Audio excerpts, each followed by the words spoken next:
అందరికీ నమస్కారం అండి. గతంలో ఎలా అయితే నా మీద పాజిటివ్ వచ్చిందని ఛానల్ వాళ్ళు, మీడియా వాళ్ళు అండ్ యూట్యూబ్ ఛానల్స్ వాళ్ళు ఎలా అయితే ప్రచారం చేశారో అదే పాత న్యూస్ ని తీసుకుని వచ్చి మళ్ళీ టెలికాస్ట్ చేస్తున్నారు. పాజిటివ్ వచ్చింది అని చెప్పి. ఇంకా చార్జ్ షీట్ నేనే చూడలేదండి. ఇంకా చార్జ్ షీట్ నా చేతికే రాలేదు. సో అలాంటిది మీ చేతికి ఎలా వచ్చింది? మీరు ఇలాంటి న్యూస్ ఎందుకు స్ప్రెడ్ చేస్తున్నారో నాకు అర్థం కావట్లేదు. నేను చాలా ప్రయత్నిస్తున్నాను. ఈ మధ్య కాలంలో ఎన్టీవీలో మళ్లీ న్యూస్ యథావిధిగా చేస్తున్నారు. ఎన్టీవీతో నాకున్న ప్రాబ్లం ఏంటంటే అక్కడ క్రైమ్ రిపోర్టర్ రమేష్ వైట్లా అని చెప్పి ఆయన ఉన్నారు. లాస్ట్ టైం కూడా పుడింగ్ ఎలిమెంట్ విషయంలో కూడా ఇట్లానే రాంగ్ న్యూస్ వేశాడు అతను. నేను ఎన్టీవీకి వెళ్ళాను, అక్కడ ఎవరు లేరండి, చౌదరి గారు రాలేదన్నారు. సరే అండి అని చెప్పి అతని నెంబర్ తీసుకుని ఆయనకి ఫోన్ చేశారు, రమేష్ వైట్లకి ఫోన్ చేస్తే, ఏమండి నేను లేను అక్కడ, నా న్యూస్ వేయకండి ప్లీజ్, నా పేరు తీసేయండి అన్నా. మాకు పోలీసులు ఇచ్చారు, మేమెందుకు తీయాలని కొంచెం గట్టిగానే అరిచాడు ఆయన. అరిస్తే సరేనండి నేను మాట్లాడుతున్నాను, మీరు అరుస్తున్నారు, సరే మీరు ఎక్కడున్నారు చెప్పండి, నేను అక్కడికి వచ్చి మాట్లాడుతాను అన్నా. Okay, Banjara hills police station దగ్గర ఉన్నాను రండి అన్నాడు. సో నేను ఇమ్మీడియట్ గా కాల్ చేసి బంజారా హిల్స్ పోలీస్ స్టేషన్ కి వెళ్ళాను. వెళ్తే అక్కడ అతను లేడు. అక్కడ వాళ్ళందరినీ అడిగే మీడియా వాళ్ళని, ఏమండి రమేష్ వైట్ల ఎక్కడున్నారు అంటే, లేదండి వెళ్లిపోయారు అన్నారు. అంటే నేను వస్తున్నాను అని చెప్పిన తర్వాత కూడా అతను అక్కడి నుంచి వెళ్లిపోయాడు. ఓకే, తర్వాత నేను అక్కడ అరిచాను, ఎట్లా ఎన్టీవీ వాడు న్యూస్ వేస్తాడు నా పైన, నేను అక్కడ లేనని చెప్పేసి అడగడం జరిగింది. అది మీ అందరికీ తెలుసు. ఇప్పుడు కూడా అదే విధంగా మొన్న ఒక అతను ఫోన్ చేశాడు, ఎక్కడి నుంచి, ఎన్టీవీ నుంచి మాట్లాడుతున్నామండి, రమేష్ వైట్ల గారు మీకు ఫోన్ చేయమన్నా, నేను వాళ్ళ అసిస్టెంట్ అని అన్నాడు. ఓకే ఏంటమ్మా అని అడిగా. అంటే అదే మేడం ఏంటి విశేషాలు, ఏంటి ఈ న్యూస్ గురించి మాట్లాడదామని ఫోన్ చేశానంటే, నేనన్నా ఇప్పుడు వరకు నన్ను అడిగి న్యూస్ వేశారా, మీ ఇష్టం వచ్చినట్టే వేస్తున్నారు కదా, నాకైతే నేను తీయించుకున్నది నెగిటివ్ వచ్చింది, అక్కడ కూడా నెగిటివ్ వచ్చింది, అయినా మీకు కోటిది వద్దు నాది వద్దు, నేనే మీ దగ్గర వస్తాను ఎన్టీవీకి, మీరు నా టెస్టులు చేయించండి, చేపిస్తే ఒకవేళ పాజిటివ్ వచ్చింది అనుకోండి మీ కాల్ పట్టుకుని క్షమాపణ అడుగుతాను, అదే నెగిటివ్ వచ్చింది అనుకోండి మీరేం చేస్తారో చెప్పండి అని చెప్పి నేను గట్టిగానే మాట్లాడానండి అతనితో. మాట్లాడితే అది కాదు మేడం, ఇది కాదు మేడం అని చెప్పేసి అతను ఫోన్ పెట్టేశారు. ఓకే, ఇమ్మీడియట్ గా నేను ఛాలెంజ్ చేయగానే ఛాలెంజ్ యాక్సెప్ట్ చేయకుండా పెట్టారు. కట్ చేస్తే మళ్ళీ సేమ్ హేమకి డ్రగ్స్ తీసుకుంది, దానికి ఇవి వచ్చింది, మళ్ళీ పాజిటివ్ వచ్చింది అనే వేస్తున్నారు. నేను ఎన్టీవీ చౌదరి గారు నమస్తే అండి, లాస్ట్ టైం కూడా మిమ్మల్ని కలవడానికి వచ్చాను, నాకు కుదరలేదు సార్. నేను మీకు కోర్టు వద్దు, నా టెస్టులు కూడా వద్దు సార్, ఎవరిని నమ్మదు, కోర్టులో వచ్చింది కూడా నమ్మకండి, నన్ను కూడా నమ్మకండి, నేను మీ దగ్గరికి వస్తాను చౌదరి గారు, మీరు నాకు టెస్టులు చెప్పించండి.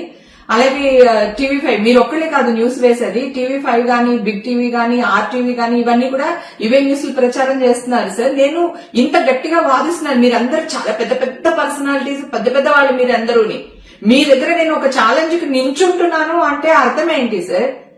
మీరు పెద్దవాళ్ళు కనుక వయా మీడియాగా ఈ కింద ఏం జరుగుతుందో మీకు తెలుసో లేదో నాకు తెలియదు. నాయుడు గారు, టీవీ5 నాయుడు గారు, మీకు నేను 15-20 ఇయర్స్ తెలుసు సార్. గతంలో మీ ఇంటి పార్టీస్ కూడా నేను వచ్చాను, ఫంక్షన్స్ కి వచ్చాను, మీకు నా గురించి బాగా తెలుసు సార్, నేను ఎలాంటి దానిలో తెలుసు. రాత్రికి ఇంత మర్యాద రాలేదు సార్, హేమక్కని బిరుదు రాలేదు నాకు.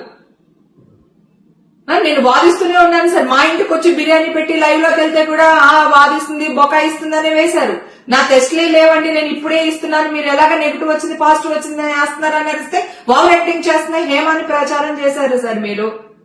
అలాగే రవిప్రకాష్ గారు, మీరు కూడా నాకు చాలా చోట్ల కనిపించారు, చాలా పార్టీస్ లో మనం కలిసాం, డిమానిటేషన్ టైంలో కూడా కలిసాం, నేనేంటో మీకు తెలియదా? అలాగే టీవీ5 యాంకర్స్, ప్రముఖ యాంకర్స్ తో కూడా నేను పార్టీస్ చేశాను, బర్త్డే పార్టీస్ కి అటెండ్ చేశాము, మన సంగీతకి అదే అటెండ్ చేశాము, నేనేంటో మీకు తెలియదా సార్? సో దయచేసి మిమ్మల్ని అందరూ అడుగుతున్నారు, రాధాకృష్ణ గారు, ఏబిఎన్ రాధాకృష్ణ గారు, ప్లీజ్ అండి, మీరు పెద్దవాళ్ళు గనక మీ 4-5 డిసిషన్ తీసుకుని ప్రింటింగ్ మీడియా వాళ్ళని, యూట్యూబ్ మీడియా వాళ్ళని, మీ మీడియా వాళ్ళని ఒక చోట చేర్చుకుని మీరందరూ డిస్కషన్ చేసుకుని నన్ను పిలవండి సార్, ఎక్కడికి రమ్మంటారో చెప్పండి, నేను వస్తాను. డ్రగ్స్ అనేది నా బాడీలోనే ఉంటది కదా సార్, నాకు టెస్టులు చేయించండి అంటున్నాను కదా, నేను పబ్లిక్ గా వస్తాను అంటున్నాను. ఒకవేళ పాజిటివ్ వచ్చింది అనుకోండి సార్, మీరు ఏ శిక్ష వేసినా నేను భరిస్తాను, ఆ శిక్షను అనుభవిస్తాను నేను. సరే నాకు నెగిటివ్ వచ్చింది అనుకోండి సార్, మీ పెద్దలందరూ కలిసి ఏం చేస్తారో మీరే నిర్ణయం తీసుకోండి సార్. ఆల్రెడీ ఫిలిం న్యూస్ వాళ్ళందరికీ నేను ఫోన్ చేశాను, నేను ఫిలిం రిపోర్టర్లు అందరికీ ఫోన్లు చేశాను, వాళ్ళ అసోసియేషన్ కింద ఒకటి ఫామ్ అయి ఉంది కదా, వాళ్ళకి ఫోన్లు చేశాను నేను. సాక్షి టీవీ స్వప్నతో కూడా మాట్లాడాను. అలాగే డిజిటల్ మీడియాకి సంబంధించి గ్రేట్ ఆంధ్ర మూర్తి గారితో ప్రేమతో కూడా డిస్కషన్ చేశాను. లక్ష్మీనారాయణ ఎన్టీవీ, మన ఇది వరకు మీ టీవీలోనే పనిచేసేవాళ్ళు ఎన్టీవీలో, ఇప్పుడు టీవీ9 కి వచ్చారు, అతనితో మాట్లాడాను, రాంబాబుతో మాట్లాడాను, నాయుడుతో మాట్లాడాను, స్వప్నతో మాట్లాడాను, తర్వాత శేఖర్, వంశీ, మా ఫిల్మ్ న్యూస్ వాళ్ళు ఎవరైతే ఉన్నారో వాళ్ళందరితో మాట్లాడాను సార్. నాకు టెస్టులు చెప్పించండి, మీరు ఎక్కడికి రమ్మన్నా వస్తాను, మీరేం చెప్పినా చేస్తాను, ఒకవేళ పాజిటివ్ వస్తే మీ ఇష్టం అని వాళ్ళందరితో కూడా మాట్లాడాను సార్. నేను మాట్లాడిన తర్వాత కూడా ఎగైన్ ఈ న్యూస్ లో వస్తున్నాయి. మేమే చూడలేదు సార్ ఇంకా షార్ట్ షీటు, మీ దాకా ఎలా వస్తుంది? ఎవిడెన్సెస్ ఏంటి సార్ నాకు అర్థం కాదు. ఈ న్యూస్లు మీరు వేయడం వల్ల మీ న్యూస్లు చూసి మా అమ్మకి యాంగ్జైటీ అయిపోయింది. మొన్న నైట్ ఇక్కడికి తీసుకుని వచ్చారు సార్. నిన్నంతా నీమ్స్ లో ఉండి డాక్టర్ భూషణ్ గారు మా అమ్మగారికి ట్రీట్మెంట్ చేస్తున్నారు. 75 years మా అమ్మగారికి. ఆవిడకి 2 కిడ్నీలు పనిచేయవు సార్, 70% పనిచేయవు ఆవిడకి. బ్లైండ్ లో క్లాట్ ఉంది దానికి. ఈ గుండు పాడుకున్నారు గుర్తులేదు, డోర్ పెట్టుకున్నారు గుర్తులేదు, ఊహించుకుంటున్నారంట చెప్పుకున్నారు అంతే. అదే అది కూడా గుర్తులేదు నాకు. మీ వల్ల నేను పరువు కోసం చచ్చిపోతాను సార్, పరువు కోసం చచ్చిపోతాను నేను. నా ఫ్యామిలీ తలదించుకునే పని ఈ రోజు వరకు చేయలేదు. నా ఇండస్ట్రీ నా వల్ల తలదించుకునే పని ఏ రోజు చేయలేదు సార్. ఈ రోజు కూడా చెయ్యను, గతంలో చేయలేదు, ఫ్యూచర్ లో చెయ్యను సార్. దయచేసి దండం పెడుతున్నాను మీకు. దయచేసి మీ పెద్దవాళ్ళందరూ రాధాకృష్ణ గారితో సహా, నాయుడు గారు, రాధాకృష్ణ గారు, ఎన్టీవీ చౌదరి గారు, మీరందరూ కలిపి ఒక డిసిషన్ తీసుకుని నన్ను ఒక 2-3 రోజుల్లో మీ దగ్గరికి పిలవండి సార్.